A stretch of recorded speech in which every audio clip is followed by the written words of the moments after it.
저는 광주에서 일어난 참사에 대해서 좀 얘기를 해보려고 해요. 사실 어떤 사건, 어떤 참사가 일어나면 우리가 또 분노하고 제발 해서는 안 된다 이렇게 얘기를 하지만 또 어느 순간 지나고 보면 같은 사고, 참사가 또 발생을 해 있거든요.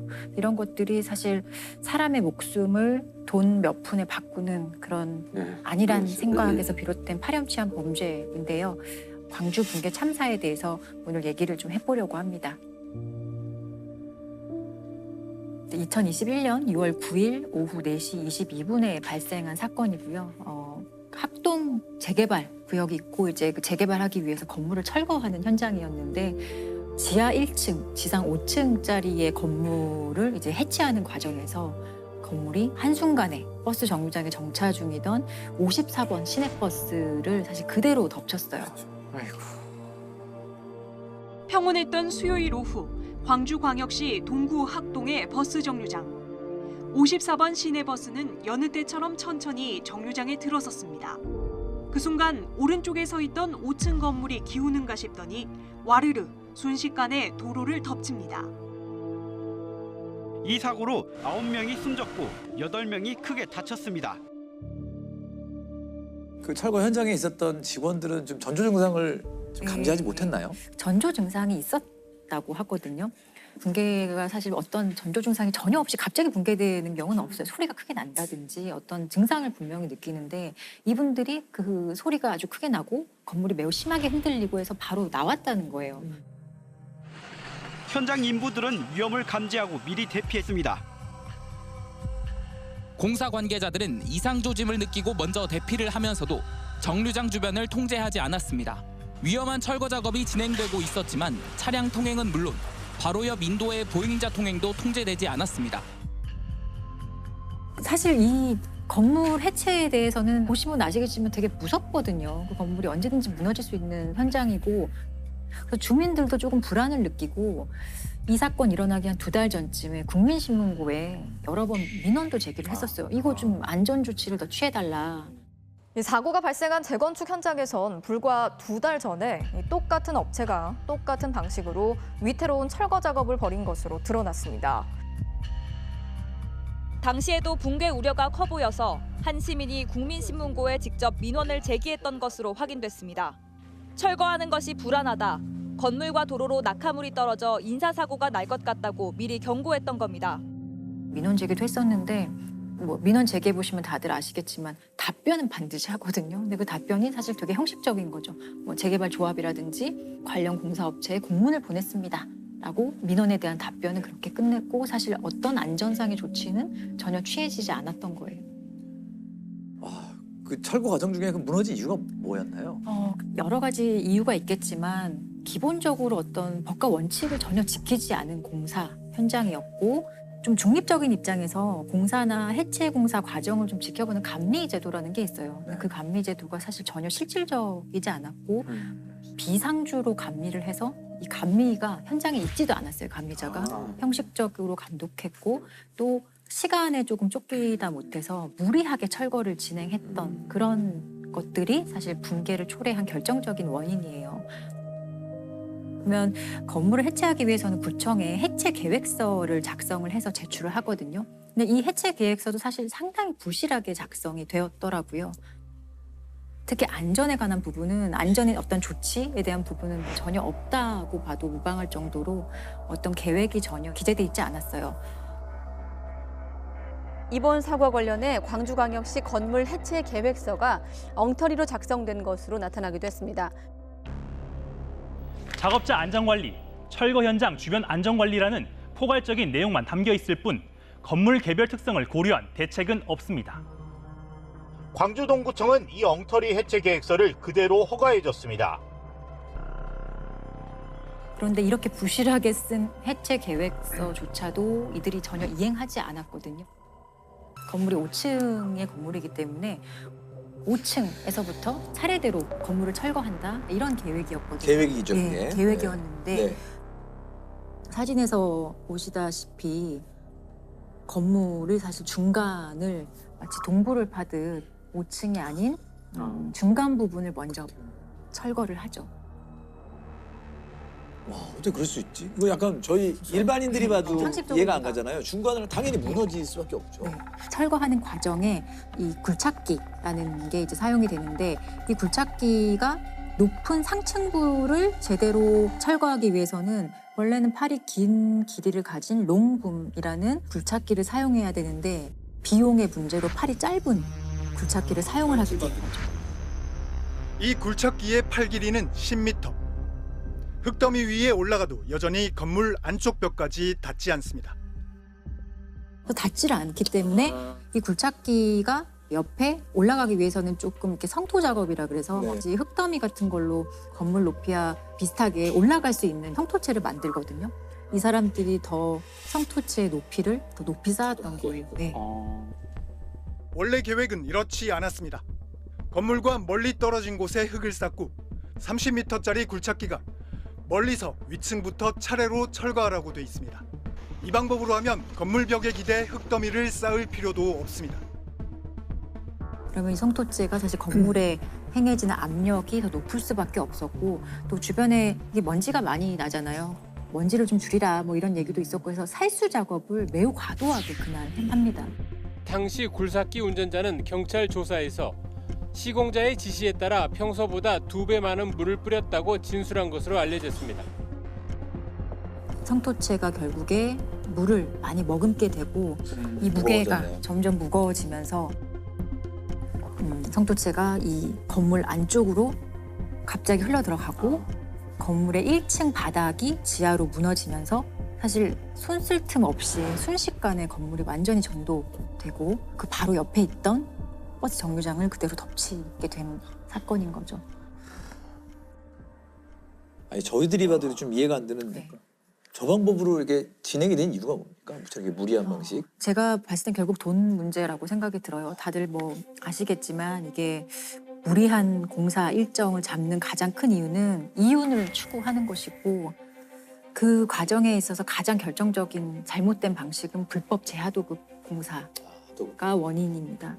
원래 이 공사는 한 이제 종합건설 회사가 재개발 조합으로부터 수주를 받아요. 50억의 수주를 받습니다. 50억. 철거만. 그리고 이 종합건설회사가 다른 철거 업체에 이 철거만을 따로 공사를 해달라라는 계약을 맺어요. 이 도급 계약인데 여기까지는 전혀 불법적이지 않아요. 건설산업기본법상 불법적인 하도급은 전혀 아니거든요. 근데 네. 이제 문제는 이 철거 업체가 이제 다른 또 한 번 더. 업체에게 또 재하도급을 합니다. 이게 불법 재하도급의 전형적인 모습인 거고 실제로 이런 식의 불법 재하도급이 관행적으로 정말 많이 일어나고 있거든요.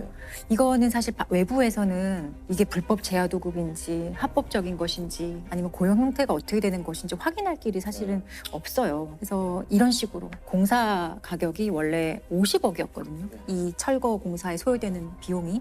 근데 결국에 이런 불법 재하도급을 거치면서 9억이 됩니다.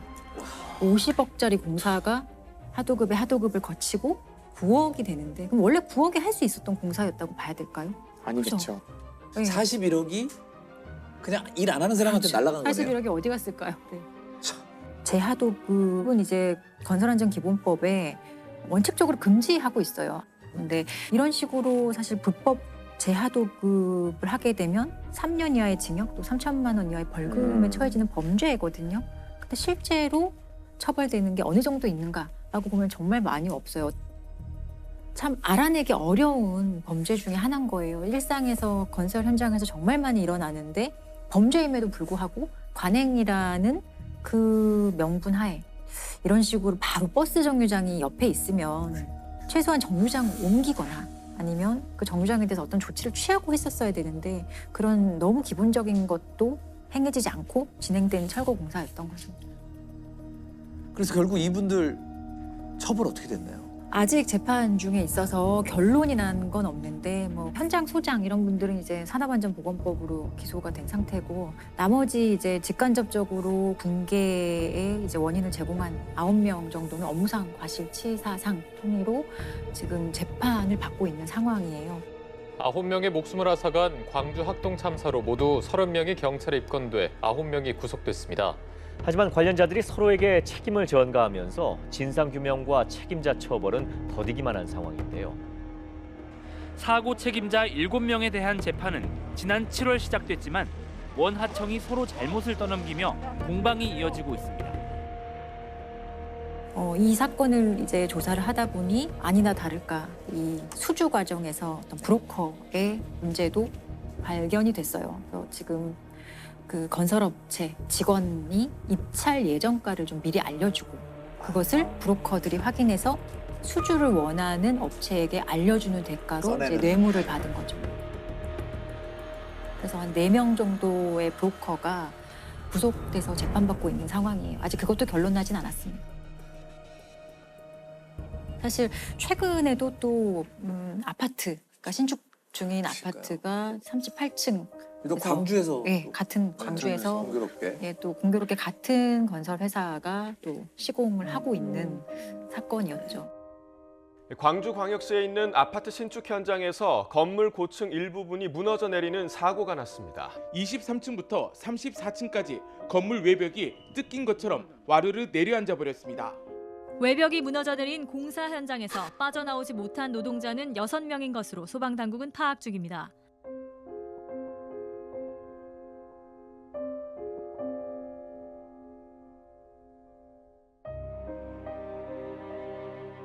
이게 아이러니하게도 학동참사방지법이 통과되는 날, 맞아요. 그날 사건이 났어요. 네. 광주시에서 이 아파트 붕괴 사고가 있었던 날 건축물 관리법 개정안 일명 학동참사 방지 법안이 또 갑자기 국회 본회의를 통과합니다. 이 법안의 내용은 불법 하도급을 좀 원천적으로 차단하는 것과 해체 중인 건축물을 좀 안전을 강화하는 그런 방식, 그리고 불법 도급하게 되면 사실 불법 도급한 사람은 지금 처벌하고 있거든요. 이제 불법적으로 도급을 받은 사람도 좀 강력하게 처벌하는 방식으로 이 법률안 개정안이 마련이 됐어요. 국회에서는 이른바 학동참사방지법으로 불리는 건축물 관리법 개정안이 가결됐습니다. 학동참사와 같은 비극을 막기 위해 발의 개정됐지만 이번 아파트 외벽 붕괴 사고로 법률안 취지가 무색해졌습니다. 저도 아까 그 현장 한번 가봤었는데요. 진짜 좀 비현실적이긴 하더라고요. 이게 콘크리트 건물인데 마치 천처럼 쭉 이게 쭉 찢어진 것처럼 콘크리트 건물이 이제 그렇게 돼 있었습니다. 그러니까 저도 철근이 완전히 막 다 부서져 있는 것들이 사람들이 되게 놀랐을 것 같아요. 아파트 도대체 어떻게 짓고 있는 거지? 내가 살고 있는 아파트는 괜찮은 건가? 이런 많은 생각을 했을 것 같아요. 그렇죠. 예. 지금 매일 이제 뉴스를 통해서 이 광주 아파트 붕괴 사고의 원인이 무엇이냐에 대해서 뭐 얘기가 많이 나오고 있는데요. 실제로는 어떤 안전 불감증에서 비롯된 게 사실 가장 크고 부실 시공의 문제도 지적되고 있고 또 아까 제가 말씀드린 그 꼬리에 꼬리를 무는 불법 재하도급이 이 붕괴 사고의 좀 결정적인 원인을 제공한 것 아니냐라는 얘기가 나오고 있습니다. 어쩌다가 이런 참사가 일어났는지 그 원인으로 추정할 수 있는 부실공사 정황이 드러나고 있습니다. 마치 생선 가시를 발라놓은 듯 드러난 철근. 콘크리트가 채 굳지 않아 떨어져 나간 것으로 추정됩니다. 아니 그 와우 아파트 기억하세요? 네. 아유, 그렇죠. 기억하죠. 저도 좀 어릴 때긴 한데. 와우 아파트 붕괴 사고도 굉장히 충격적이었잖아요. 어찌 사람 사는 아파트가 무너졌나 그때 그렇게 다들 얘기를 했었잖아요. 1970년 새벽 서울 마포의 와우 아파트 한 개동이 붕괴됐습니다. 잔해에 주민들이 깔리면서 34명이 숨지고 40명이 다쳤습니다. 그 60년대에 이제 지방에서 서울로 인구가 많이 유입이 되고 사람들이 갈 곳이 없으니까 판자촌에서 이제 많이 살게 되죠. 근데 이제 박정희 대통령이 그런 어떤 무허가 판자촌을 좀 없애고 대대적인 재개발 그리고 시민 아파트를 좀 추진을 하는 정책을 폈었고 시민 아파트의 하나로 이제 마포구에 있는 그 와우산에 이제 지어지는 아파트인데 이런 시민 아파트를 짓겠다고 하니까 사실 당시에 어떤 호응이 좀 있었을 거 아니에요. 국민적 호응이 좋으니까 좀 무리해서 좀 진행을 해요. 예를 들어 69년 6월에 착공을 시작한 아파트가 6개월 만에 다 지어지거든요. 근데 기존에 계획했던 것보다 더 많이 지어요. 공사비는 그대로예요. 한 동에 1,200만 원이 들어가야 될 공사비가 무리하게 추진하다 보니까 660만 원 정도로 6개월 만에 지어지고 결국에 4개월 만에 무너지죠. 70년 4월에 새벽 6시 반에 붕괴가 돼요. 사람들 다 자고 있었겠죠. 예, 한계동이 완전히 붕괴되고. 근데 그때 아파트 그 지어진 거 보면 진짜 황당한 게 70도에 달하는 절벽 같은 데 지어진 거예요. 글쎄요, 네네. 그래서 그럼 깎아서 지을 텐데. 그러니까 이게 아파트라면은 이런 식으로 만들어요. 이렇게 하고 여기다가 이렇게 밑에 다리를 쭉 놓거든요. 다리를 7개인가 이렇게 놓는데, 근데 이 기둥에 원래 그 철근을 70개를 넣어야 되는데 나중에 이제 보니까 5개만 넣어서. 와우산의 70도 경사를 견디기 위해 기둥마다 철근 70개가 들어가도록 돼 있었지만 실제로는 5개밖에 쓰지 않았습니다. 시멘트도 부족하게 시공돼 1제곱미터당 900kg의 하중을 견뎌야 하는 건물 기초가 실제로 견딜 수 있는 하중은 280kg에 불과했습니다. 그럼 건축가가 지은 거 맞나요? 그러니까 얼마나 급하게 6개월 만에 이거를 만들었어야 되니까 지방공사를 안 했대잖아요. 지방공사를 땅을 약간 파고 그냥 대충 올린 거예요. 아까 겨울에 입주했다고 하셨잖아요. 네, 12월에. 겨울엔 땅이 좀 얼어 있어서 그나마 좀 버텼다가 봄이 되면서 녹으니까 집안도 약해지고 하면서 이게 넘어졌다 그러더라고요.